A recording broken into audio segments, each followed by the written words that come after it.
Pump होता है, जबकि शिथिलन की अवस्था में रक्त हृदय में भर जाता है।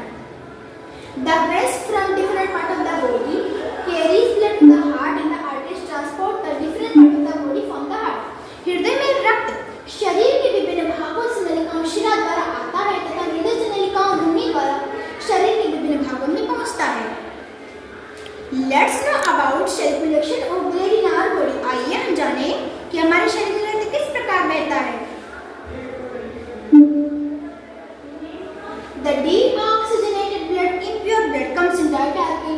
शरीर के विभिन्न भागों से कार्बन डाइऑक्साइड युक्त अशुद्ध रक्त हृदय के दाएं अलिंद में लाया जाता है। हृदय के दाएं अलिंद में लाया जाता है। From the other it goes to right ventricle. दाएं अलिंद से पूरा दाएं अलिंद में पहुंचता है। Right ventricle transport this deoxygenated blood to lungs and pulmonary arteries.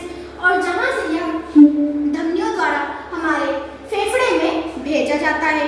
Exchange of carbon dioxide and oxygen takes place in lungs.